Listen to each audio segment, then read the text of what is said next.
Salut tout le monde et bienvenue dans cette nouvelle vidéo. Donc comme vous avez vu le titre de la vidéo, aujourd'hui on va parler de médecine au Canada, mais plus précisément des traitements, comment ça se passe et tout, où aller, tout ça. Bref, dernièrement j'ai eu la chance ou la malchance de me retrouver de l'autre côté de la barrière parce que cette fois-ci je me suis retrouvée en tant que patiente à l'hôpital, donc j'ai pu voir un peu comment ça se passe, un peu le revers de la médaille, et c'est ce que je vais vous raconter aujourd'hui en petite story time. Mais en attendant, générique. Hola.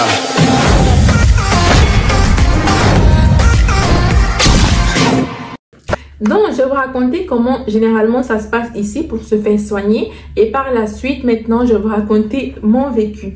Donc, généralement ici, les gens ont ce qu'on appelle un médecin de famille. Un médecin de famille, comme son nom l'indique, c'est un médecin qui connaît tous vos symptômes, qui suit votre dossier, qui connaît tout. Si par exemple, là, tu te sens mal, tu vas appeler la clinique où il y a ton médecin de famille et ils vont te donner rendez-vous, ce qui est facile et plus évident. Mais malheureusement, dans ce pays, il n'y a pas beaucoup de médecins de famille. Ils se font vraiment, mais vraiment rares, ce qui fait que la majorité de la population n'a pas de médecin de famille. Donc, qui dit pas de médecin de famille, dit traitement difficile pour avoir un rendez-vous.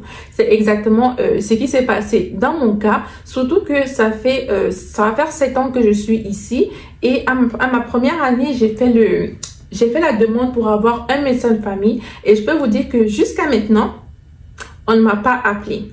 Donc, pour vous dire que si tu es quelqu'un généralement qui est bien portant et tout, c'est sûr que tu ne seras pas vraiment la priorité pour avoir un médecin de famille. Donc, pour vous dire que, étant donné que moi, ça va faire 7 ans que j'ai fait cette demande et je n'ai jamais reçu de coup de fil. Maintenant, dans mon cas, lorsque je me suis sentie mal, lorsque j'ai commencé à avoir mes premiers symptômes où j'ai compris qu'il y a un truc qui ne va pas, j'ai donc commencé à chercher un rendez-vous. Et je peux vous dire que je n'ai jamais autant galéré pour avoir un rendez-vous à l'hôpital.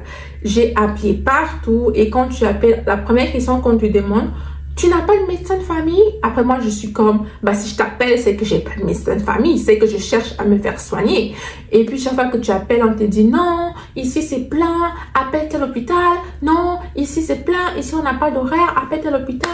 Non, le médecin est plein, il est plein pendant les trois prochains mois et tout. J'étais comme, c'est trop.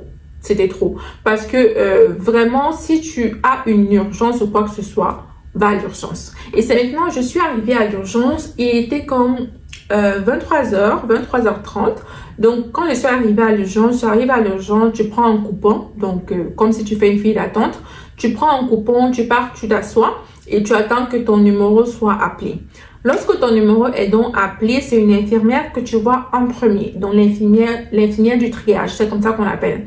Donc, quand tu vois cette infirmière-là, étant donné que moi, je suis allée à l'hôpital où j'ai travaillé, donc je connaissais tout le monde. C'est pour ça que je connais exactement comment chaque côté s'appelle. Donc, quand je suis allée voir l'infirmière du triage, étant donné que quand je suis arrivée devant elle, je me suis rendu compte que c'était la femme d'un de mes collègues que j'avais, donc elle a directement reconnu que c'était moi. Elle a donc commencé à me poser des questions sur mes symptômes, ce que j'ai et tout. On m'a fait un test, genre pour la température.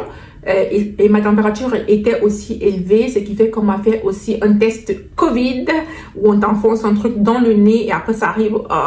Bref, on m'a donc fait un test Covid. Elle m'a demandé quelle assurance j'avais, étant donné que moi j'avais la RAMQ. Ce que généralement les gens ont en général ici, c'est soit tu as la RAMQ, soit tu as une assurance privée. Pour ceux qui ont une assurance privée, je vous conseille d'abord de vous renseigner comment fonctionne votre assurance avant de vous rendre à l'hôpital. Parce qu'il y a eu beaucoup de cas où l'assurance que la personne avait, c'était une assurance où il devait d'abord payer les frais et par la suite, il envoie la facture à son assurance. Mais malheureusement, la personne n'avait pas de fonds, n'avait pas d'argent pour couvrir les frais de son hospitalisation avant d'envoyer la facture à l'assurance, ce qui fait que là, c'est plus compliqué. Mais dans mon cas, étant donné que j'avais la RAMQ, donc moi, ça allait, je suis passée crème. Quand tu termines donc avec l'infirmière du triage, ton dossier est envoyé de l'autre côté où je travaillais avant. Donc, c'est envoyé de l'autre côté à l'agent administratif de l'urgence, qui était moi. Oh, c'était trop bien. Et après, quand la personne reçoit donc ton dossier, ça dépend maintenant de la priorité que l'infirmière a mis sur ton dossier. Maintenant, il y a des priorités. Il y avait des priorités 2, 5, 4 et 3. 2, 5, 4, 3. Ouais, je pense que c'était ça.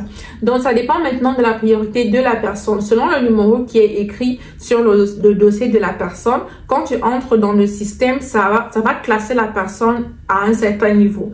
Disons que, par exemple, toi, tu es de niveau 5. Ça veut dire que tu n'as pas de maladie ou rien qui est urgent. Tu es peut-être arrivé parce que, ouais, t'as ta main fait un jar ou machin. Tu vois, c'est pas un truc urgent. Ce qui fait que, généralement, on va te mettre une priorité 5. Priorité 5, ça veut dire que tu vas te retrouver dernier. Maintenant, quand tu es dernier, si quelqu'un arrive, même si c'est 3 heures plus tard, et que sa priorité est par exemple 2, donc tu peux comprendre que la personne va se retrouver au-dessus de toi, la personne va être prioritaire. Donc c'est vers 3 heures du matin, bon, c'était pas vraiment trop loin, il n'y avait pas trop de gens, donc c'était vers 3 heures du matin qu'on m'a appelé. Donc, quand on t'appelle, tu quittes maintenant, on va te dire dans quelle salle tu dois aller. J'étais donc partie dans la salle en question, tu tournes, tu arrives dans la salle.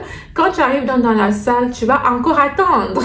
Tu vas attendre comme 1 heure. J'ai attendu comme 1 heure. Après, le médecin vient maintenant te voir. On te pose des questions. On m'a fait tous les tests qui existent. On m'a fait le foie, on m'a fait la radio du poumon, on m'a fait pour le cœur, on a fait tous les tests qui existent. Et c'est vraiment ça quand même que j'ai vraiment aimé, c'est que tu peux arriver pour une douleur précise et étant donné qu'on te fait tous les tests, on peut trouver d'autres choses en même temps.